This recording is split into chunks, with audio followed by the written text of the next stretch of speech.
नमस्कार। प्रारब्ध के सभी दर्शकों का बहुत बहुत स्वागत है। मैं पुष्कर अवस्थी आज अपने इस प्रारब्ध के मन से आपके समक्ष उपस्थित हूँ और जिस विषय में बात करना चाहता हूँ वो विषय वही है जो पिछले 3 दिन से पूरी दुनिया को परेशान किए हुए है। 7 अक्टूबर 2023 को हमास ने इजराइल पे एक आतंकवादी हमला किया और जिस तीव्रता का वो हमला था और जिस तरीके से उसको कंडक्ट किया गया और जिस तरीके से उसकी सारी वीडियो वायरल हुई, सबने देखी, उसने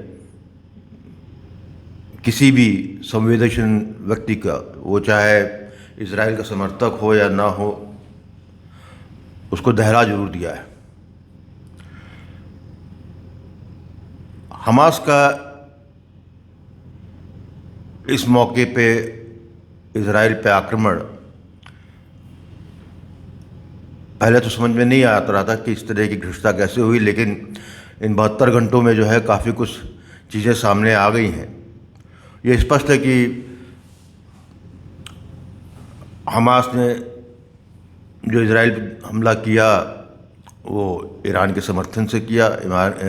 ईरान ने उसको पूरी तरीके से तैयार किया। टाइमिंग भी सही थी, इसलिए थी क्योंकि पूरा विश्व, अमेरिका यूरोप पिछले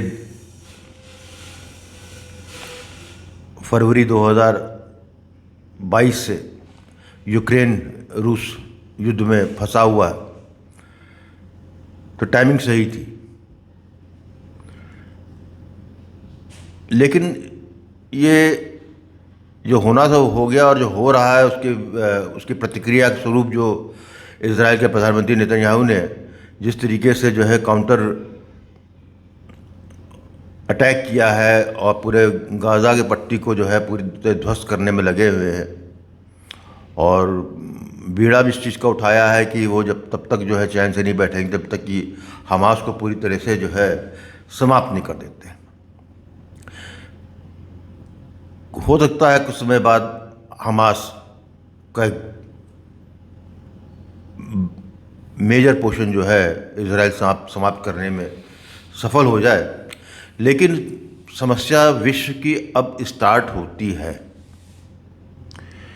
हमास का इजराइल पे आक्रमण कोई राजनीतिक आक्रमण नहीं है,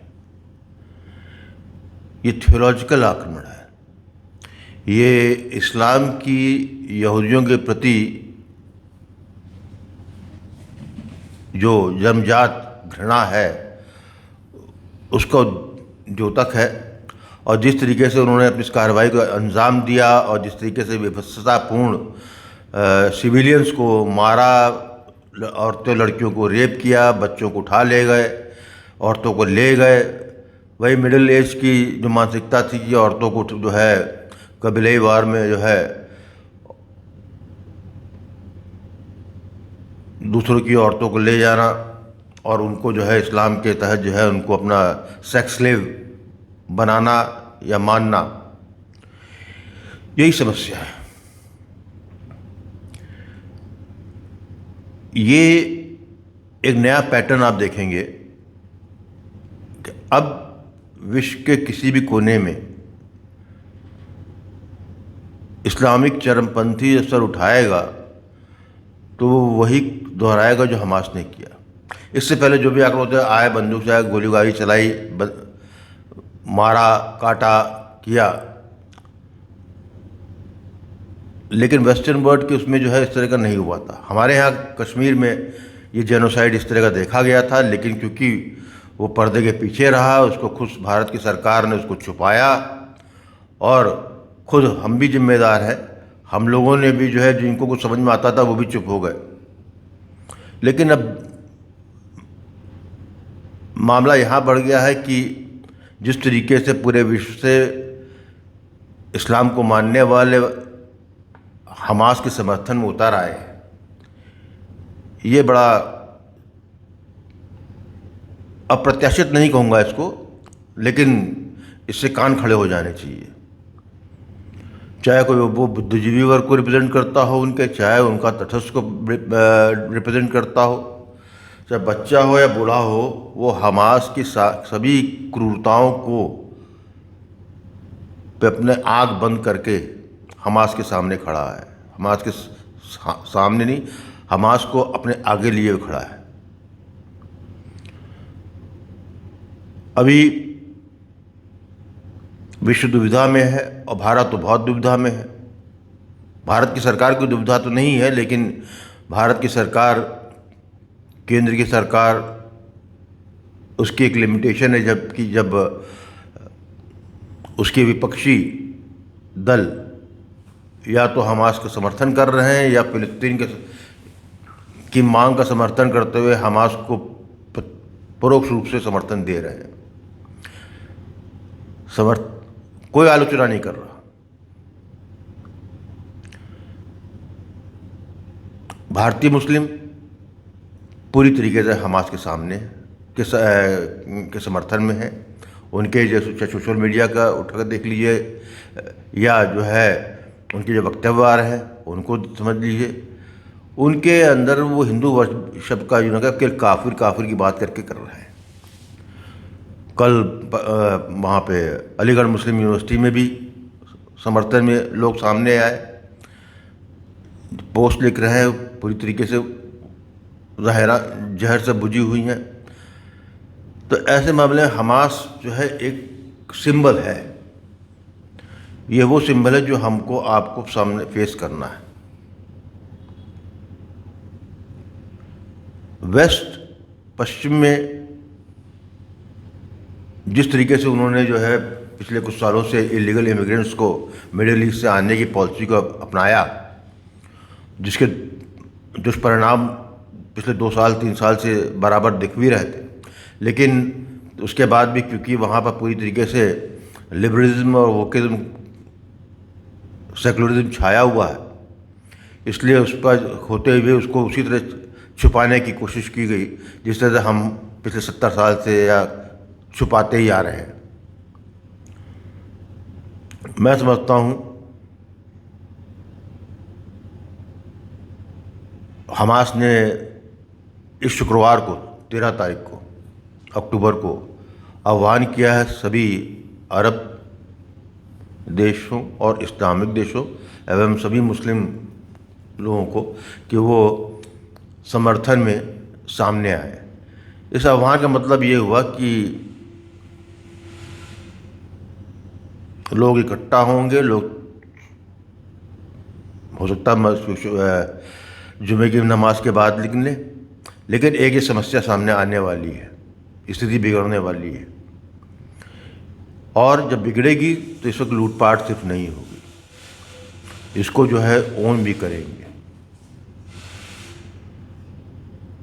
यहाँ पे पश्चिम इतना कंफ्यूज है कि पहले तो America, England, Austria, Germany, Italy ने जो है फ़िलिस्तीन को दी जाने वाली सहायता रोकने की घोषणा की।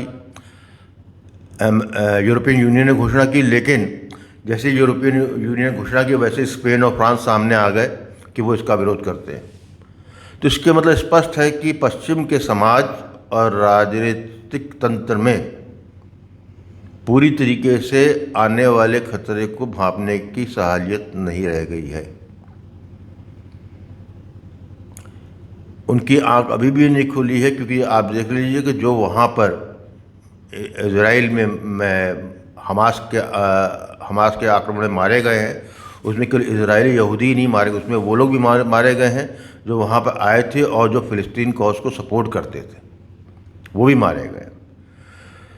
क्योंकि वो इसलिए मारे गए क्योंकि वो काफिर हैं, वो मुस्लिम नहीं थे, वो इस्लाम को मानने वाले नहीं थे।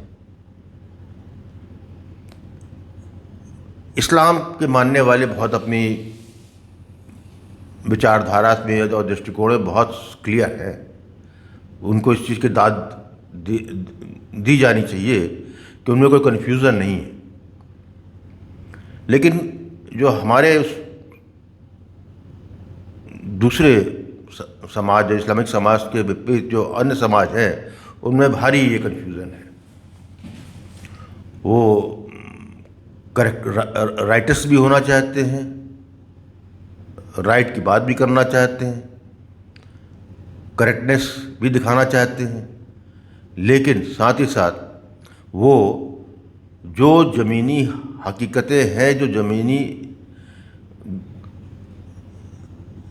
स्पंदन मिल रहा है, उसको जो है देखना नहीं चाहते, छेड़ना नहीं चाहते, छूना नहीं चाहते, क्योंकि वहाँ वो अपने कंफर्ट जोन में है। इसलिए हमास एक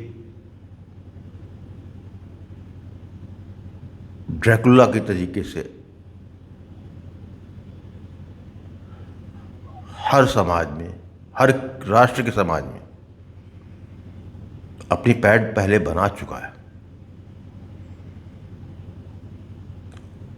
इस वक्त आप एक लंबे, ये कोई ऐसा नहीं है कि इजराइल हमास का होगा तो ये 2-3 महीने में निपट जाएगा। ये मैं समझता हूँ ये वर्षों का संघर्ष का प्रारंभ है। ये अभी आपको पॉलिटिकल लग रहा है, पॉलिटिकल से ये जो है रिलीजियस होगा, और मुझे कोई शक नहीं है कि यूरोपियन समाज जो है परास्त होगा या उनका भारी नुकसान होगा या वो तहस नहस होंगे, क्योंकि जो है यूरोप असमर्थ है इनको संभालने में, नहीं संभाल पाएगा। जितनी भी टेक्नोलॉजी ले आए, जितनी भी एडवांसमेंट ले आए, लेकिन जो है जो मूलभूत गलती वो कर चुके हैं सेकुलरिज्म के नाम पे, वो जो है यूरोप को माफ़ नहीं करने वाली, न यूरोप को छोड़ने। तो इसलिए मैं यूरोप की बात नहीं करता, यूरोप को तो अंत होना ही होना है। मुझे चिंता सिर्फ अपने देश की है और अपने लोगों की है। आपको ना इजराइल बनना है, ना यहूदी बनना है, आपको हिंदू बनना है। आपको कोई गलत कार्य नहीं करना, लेकिन गलत होते हुए कार्यों का प्रतिघात करना भी आपको आना चाहिए, क्योंकि वो आपका धर्म है। वो जब आए, इस बार जो भी पिछली बार आपने देखा दिल्ली का रॉयट हुए, यहाँ हुए, वो हुए, वो सब नहीं होगा। वो होगा, लेकिन उसके साथ जो है वो आपकी जो है जहाँ की पीड़ा है, जहाँ पे आपको की जो कमज़ोर तंतु है, वो वहाँ करेंगे, वो आपको असहाय दिखाएंगे। उन्होंने जो वहाँ पे औरतों और उसको करके जो है जिससे घुमाया निवस्त्र करके, वो इसलिए नहीं कहा कि उनको उसमें मज़ा आ रहा था, वो इसलिए कर रहे थे ताकि वो जो है एक विजुअल तैयार कर रहे थे कि मुझसे डरो, और ये यही करेंगे जो यहाँ होगा। खास और विशेष तौर पे जहाँ की सरकारें, राज्य सरकारें बहुत सहिष्णु हैं या निकम्मी हैं, या वोट बैंक की राजनीति में जो है एक खास वोट बैंक के फिदा हैं, या उनका परोक्ष समर्थन करती, वहाँ के हिंदू समाज की विशेष प्रॉब्लम की शुरुआत है। उनको जो है अपने अगल बगल के वातावरण को भापना होगा, समझना होगा, और ये सोचना होगा कि समाज अपने परिवार की रक्षा के लिए वो क्या कर सकते हैं। मैं बिल्कुल दिलासा नहीं दे सकता कि ऐसा नहीं होगा, ऐसा होगा ही होगा। इससे फ़र्क नहीं पड़ता, क्योंकि आपकी तो फेडरल गवर्नमेंट नहीं कि जहाँ केंद्र सरकार पहुँच जाए। और जो है दूसरी बात, जो समाज केवल जो है पुलिस और सेना के भरोसे ही अपने को सुरक्षित समझना चाहता है या उनसे भी पेशा करता है, उनको सुरक्षा देगा, तो समाज जो है निकट्टा हो जाता है, फिर उसका जो है ह्रास हो जाना ही चाहिए, और हुआ है। क्योंकि ये प्रकृति का नियम है, सृष्टि में हमेशा बार बार इस तरह का हुआ है जब तक सचेतना नहीं आएगी तब तक आप दूसरे की मदद के भी काबिल नहीं रहते। तो मेरा सिर्फ संदेश इसीलिए कि हमास इज़राइल की खबरें आप पढ़ रहे हैं, हमास कर रहे हैं, उसको जो है इज़राइल तक सीमित मत समझिए। ये आपके घर का मामला है, आपके घर में होगा। हमास के नाम एक प्रतीक है, गाज़ा पट्टी एक प्रतीक है। ऐसे गाज़ा जो है भारत के कई शहरों में कई जगह हैं। स्वीकारता नहीं है राजनीतिक दल, क्योंकि उसको सत्ता चाहिए, सत्ता करता है वो। लेकिन सरकार चेताती है, बताती है, क्योंकि सरकार की अपनी मर्यादाएं होती हैं कि जब तक आपातकाल ना हो तब तक जो है उस वांछित तरीके से सामने नहीं आ सकती जिसकी अभिलाषा में समाज रहता है। मैं पश्चिम बंगाल हुआ, केरला हुआ, दक्षिण भारत में के चाहे तेलंगाना हो या हैदराबाद हो, आंध्र प्रदेश आंध्रा हो, महाराष्ट्र हो, यहाँ तक कि राजस्थान, वहाँ पर जरूर, कर्नाटक, वहाँ के लिए मुझे चिंता है। और आप वहाँ के हिंदू समाज को चिंता करनी चाहिए, क्योंकि जो भी वहाँ पे हुआ, जैसा भी हो रहा है 70 साल में, उसके लिए उत्तरदायी आप भी हैं। हम लोग हिंदू समाज अपने इस उत्तरदायी से कभी मुक्त नहीं हो सकता। वो ये कभी नहीं कह सकता कि ये जो हुआ ये हमारा योगदान, बिल्कुल योगदान है। आपने जगह छोड़ी है, आपने ऐसे लोगों को साथ दिया है कि जो आज आपके लिए जो है भस्मासुर बन के आ गए। हर व्यक्ति को अपने अपने तौर पे हमास का सामना करना है। आप करेंगे तो बचेंगे, नहीं करेंगे तो फिर वो जिस तरीके से वो निवस्त्र महिला को जीप में बैठाया गया घुमा रहा था, वैसे ही आपके घर की कोई इसी तरीके से निवस्त्र लाश जो है व्हाट्सएप और ट्विटर पे घूमती दिखेगी। और यही होगा। इसका बाद में आप कुछ करते रहिए, सालों में आप जो चेतना आई, लड़े, आ गए, फिर किया, हिम्मत आ गई, सुरक्षा भावना आ गई। लेकिन ये होगा, इसलिए होगा कि सनातन की जो शिक्षा थी उसको भूले हमको हजारों साल हो गए। सनातन ने कभी हथियार रखने को नहीं कहा, अपनी सुरक्षा से उसने कभी परहेज नहीं किया। हाँ, दूसरे पे जो है अतिक्रमण से आपको रोका है, दूसरे के अधिकार को छीनने से रोका है, दूसरे की अमानत में खैर डालने से रोका है, लेकिन प्रतिघात से तो नहीं रोका था। लेकिन आपने जो है कि वो एक ही पाठ पढ़ा और वो आपको सूट करता था, समाज को सूट करता था, किया आपने।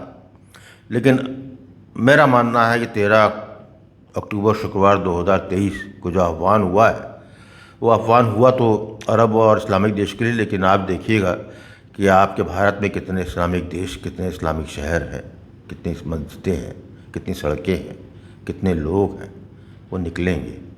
सावधान रहिए। ये सिर्फ मैं जो हूँ, एक मेरी अंदर की एक मैं आगे का परिदृश्य क्योंकि कुछ समझ में आ रहा है मुझको, जिसके बारे में पहले मैं कहता भी रहा हूँ, लिखता रहा हूँ। तो मेरा आज का वीडियो करने का, अकेले करने का सिर्फ एक ही उद्देश्य था कि जो बात समझना चाहे वो समझ लें, लेकिन जो आने की वाली विभीषिका है उसको आप तभी रोक पाएंगे, उसको आप किसी तरीके से ढाल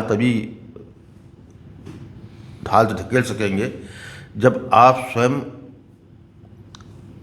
वह करने के लिए तैयार रहें। जहाँ तक मैं हूँ, उत्तर प्रदेश में बैठा हूँ, लखनऊ में हूँ। हाँ, मैं कह सकता हूँ मैं अपने को ज़्यादा सुरक्षित महसूस करूँ, यहाँ भी हो सकता होगा, लेकिन क्योंकि यहाँ का जो है, जिसको हमने चुना है, जो मेरा यहाँ का शासक है, उसमें इतना आत्मबल है, उसने इतना आत्मबल अपनी सुरक्षा तंत्र को दिया है और जनता को भी ये विश्वास है। तो इसलिए बहुत सी चीज़ें होती हैं वो जो है, इससे पहले कि वो आग फैले वो दब जाती है। लेकिन आप कितने भाग्यशाली हैं, बन रहेंगे, आप कितने हैं, कर सकते हैं, ये समय बताएगा। मैं हूँ तो आशावादी और अच्छा भविष्य भी देख रहा हूँ, लेकिन उस अच्छे भविष्य में भी समय है, 7-8 साल का समय है। 7-8 साल में दुनिया में बहुत कुछ होगा, बहुत कुछ रहेंगे, बहुत लोग, बहुत आने वाले कम होंगे, जाने वाले ज़्यादा होंगे। हमारी 100 करोड़ की हमारी तादाद भी है, तो निश्चित रूप से सबसे ज़्यादा कम हम ही होंगे। लेकिन इसी आशा से मैं यहाँ विराम अपनी बात को रखता हूँ कि आप इज़राइल, तेल अवीव, गाज़ा पट्टी पर निगाह रखने के साथ साथ अपने दाएं बाएं आगे पीछे भी निगाह रखेंगे और आगे आने वाले चलने वाले अंधड़ के लिए तैयारी करके रखेंगे। मुझे विश्वास है आप तैयार रहेंगे तो दूसरा भी जो है वो ऐसी कोई चीज़ नहीं करेगा जहाँ पर कि जो कोपल उग रही हो वो जो है पहले ही मुरझा जाए। आपको सावधान करने के लिए मैंने ये किया है वीडियो, और अंत करते हुए आप सबसे ये प्रार्थना है कि कृपया करके मेरे इस चैनल को आप सब्सक्राइब कीजिए, और यदि मेरी बात थोड़ी बहुत समझ में आती है तो आप लाइक कर देंगे तो थोड़ा अच्छा लगेगा। बहुत बहुत धन्यवाद।